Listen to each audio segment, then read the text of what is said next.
जबरदस्त, thank you, धन्यवाद। इसलिए कि मैं देख रहा था कोई मोबाइल में व्यस्त है, किसी को उंघाई आ रही है, उनके से उनके उठ गए, इसलिए तकलीफ के लिए थोड़ा प्रयोग आपका अच्छा है। तो धन्यवाद। सबसे पहले अखंड खंड खंड भारत को बनाने वाले आधुनिक भारत के निर्माता सरदार वल्लभ भाई पटेल की जयंती पर मैं गोपाल दास गुप्ता श्रद्धासुमन अर्पण करते हुए इस मंच पर बैठे हुए जिनके सानिध्य में हम सब यहाँ इकट्ठे हुए हैं, माननीय बड़े भाई तपेंद्र प्रसाद जी, राष्ट्रीय अध्यक्ष डॉक्टर शिव प्रसाद विश्वकर्मा जी, राष्ट्रीय महासचिव राम नारायण जी, राष्ट्रीय उपाध्यक्ष सूर्यवल्ली जी, जिन्होंने आयोजित यह कार्यक्रम किया है, जिनके सानिध्य में हम लोग यहाँ पर इकट्ठे हुए हैं, माननीय संजय जी, माननीय केपी साक्य जी, अतुल जी, रामवीर जी, रमाकांत जी, संजय जी और महिला मोर्चा आदि आबादी जो कि भागीदारी निभाने वाली माननीय शिल्पी जी, मधु कुशवाहा जी और यहाँ जो उपस्थित सबका मैं गोपाल दास गुप्ता उस धरती से, जिस धरती ने भारत को प्रधानमंत्री दिया, जिस धरती ने भारत को न्यायाधीश दिया, जिस धरती ने भारत को मंत्री दिया, जिस धरती ने कई हैसियत देने वाली धरती से मैं गोपाल दास गुप्ता आप सबकी इलाहाबाद की उस धरती पर हार्दिक अभिनंदन और वंदन करता हूँ। सम्मानित साथियों, आज जिसकी हम लोग जयंती मना रहे हैं, जयंती का उद्देश्य भी हमारी पार्टी से है, मैं उसी बारे में बात करूंगा।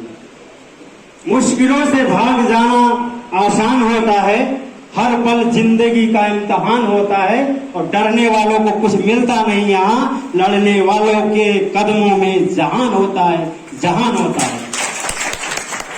तो सबसे पहले मैं अभी हमारी महिला मोर्चा की अध्यक्ष ने बोला कि मैं अकेली हूं, आपको मैं बता दूं यह वह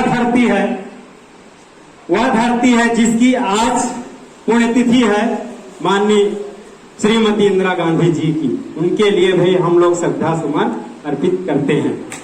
तो आप अकेली नहीं हैं, स्त्रियों का बहुत बड़ा इस देश पर योगदान रहा। झलकारी बाई, रानी लक्ष्मीबाई, जीजाबाई, अवंतीबाई, अगर इतिहास को पन्नों पर देखेंगे तो आपकी तमाम माता सावित्रीबाई फुले जिन्होंने एक क्रांति रच दी, तो कितने लोग उनके साथ थे। आप ही को आगे आना होगा, आप ही को जगाना होगा। तो अब आते हैं मेन मुद्दे, सपोर्ट मिलेगा, इसीलिए तो हम लोग अब बनाए हैं ना, आप हमारे पार्टी के राष्ट्रीय अध्यक्ष भी बन सकती हैं। तो धन्यवाद। तो सम्यक पार्टी जरूरी क्यों? इसलिए ये आप सब जानते हैं सरदार वल्लभ भाई पटेल, सरदार वल्लभ भाई पटेल सच पूछे तो उस जमीन से जुड़े हुए वो व्यक्ति थे। एक तरफ पंडित जवाहरलाल नेहरू जिस पार्टी में रहते थे उनकी विचारधारा और सरदार वल्लभ भाई पटेल की विचारधारा, जो कि शोषित समाज वंचित के लिए हक अधिकार के लिए लड़ाई लड़ते रहे। आप सबका रोजगार सब कुछ बेचा जा रहा है और आने वाली पीढ़ी जब आपसे पूछेगी कि आप क्या कर रहे थे, तो क्या हम लोग ये जवाब दे सकते हैं? हम लोग तो जवाब दे सकते हैं या कह सकते थे, हम लोग लोगों को जगा रहे थे, लोगों को बता रहे थे कि ये जातिवाद वंशवाद की जिद अब छोड़कर सम्यक पार्टी से नाता जोड़ो और लोकतंत्र से नाता जोड़ो, हम लोग जगाने वाले थे। लोगों ने जागा नहीं, तो आप सब जवाब दे सकते हैं, लेकिन उन लोगों के पास कोई जवाब नहीं होगा जो ये कहेंगे मैं जातिवाद के पीछे भाग रहा था, वंशवाद के पीछे भाग रहा था। तो आप सब जवाब दे सकते हैं। इस पार्टी का उद्देश्य है और नई पीढ़ी को राजनीति में आना ही होगा। थोड़ी देर ले पानी की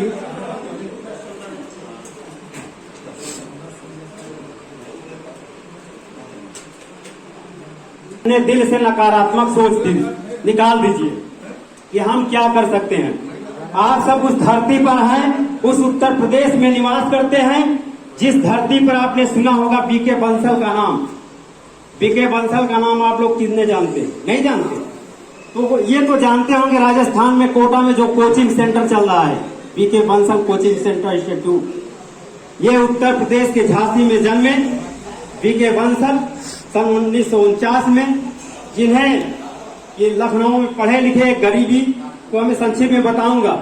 इसके बाद वो इंजीनियर के पद पर पोस्टिंग हुए राजस्थान में और एक एक्सीडेंट में उनके शरीर का हो गया जिसका 90% भाग शरीर का काम करना बंद कर दिया।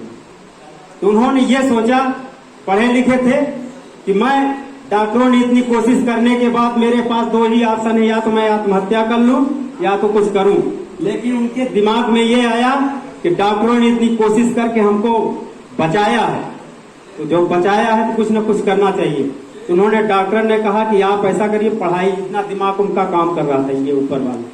तो उन्होंने अपनी पत्नी के सहायता से, अपने मित्र के सहायता से सबसे पहले 3 लोगों को कोचिंग पढ़ाया और पूरे आपके यहाँ टावर निकल गए और उसी से उनका इंटरट्यूब वहां से चल पड़ा।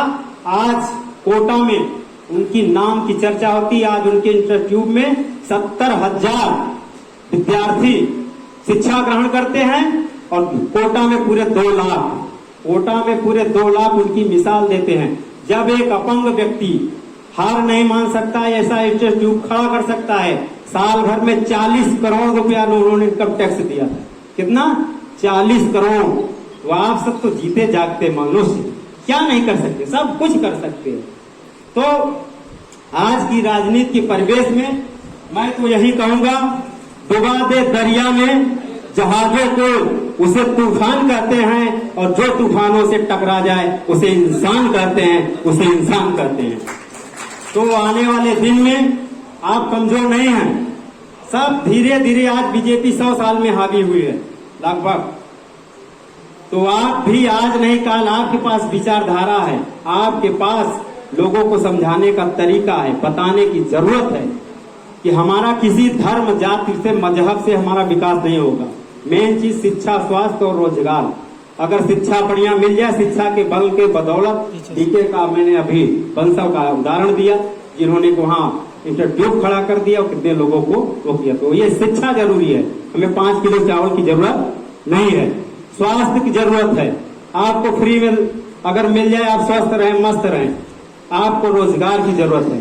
हमारी सम्यक पार्टी यही मुद्दे पर काम कर रही है। और रही बात पीछे से, इस देश में, इस समाज में, तो आप सबको मैं यही बात बताऊंगा कि आप जाएंगे, लोग तरह तरह की बातें करेंगे। अभी हम आ रहे थे, रास्ते में हमारे माननीय केपी जी ने भगवान बुद्ध की बात कही थी।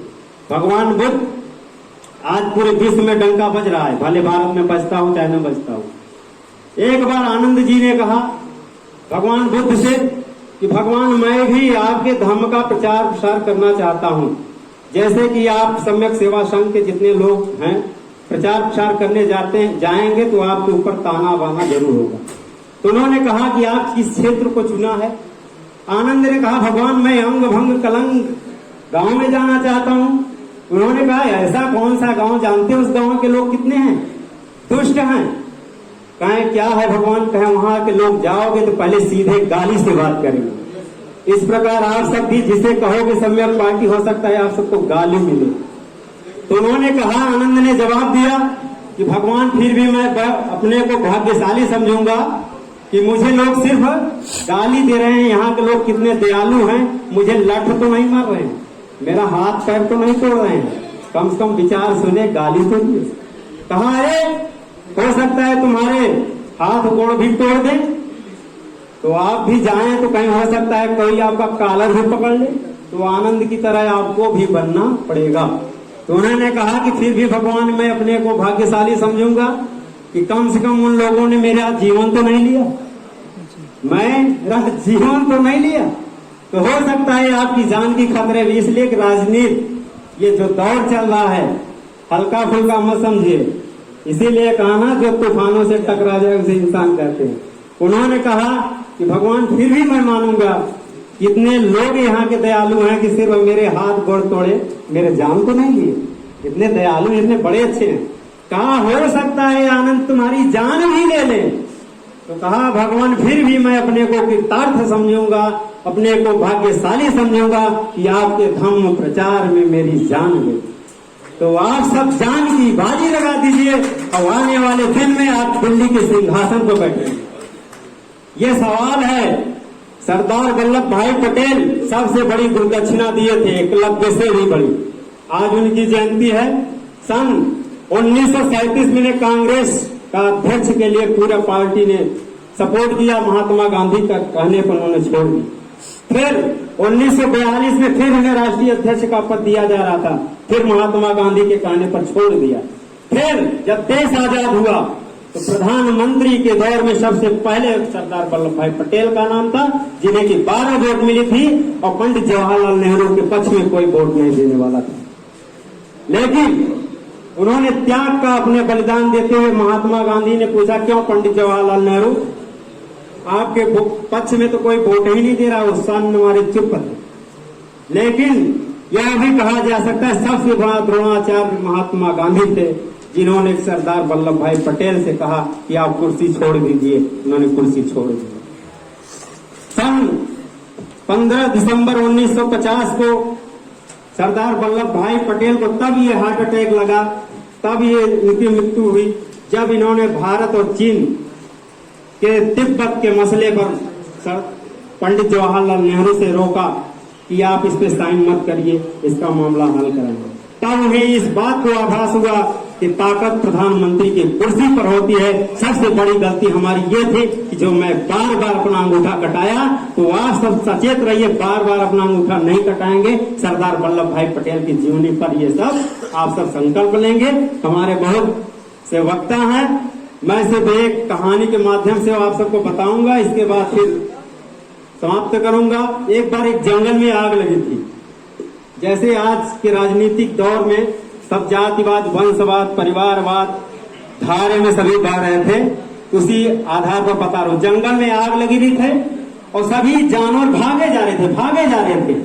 उसमें एक छोटी सी चिड़िया थी, जैसे हमारे अभी महिला मोर्चा के अध्यक्ष ने बताया, तो छोटी सी चिड़िया थी, वहां से उड़ी, तालाब से अपनी चोट में 2 बूंद पानी भरी आग पे डाल दी, फिर उड़ी, फिर तालाब से 2 बूंद पानी भरे जंगल के आग पे डाल दी।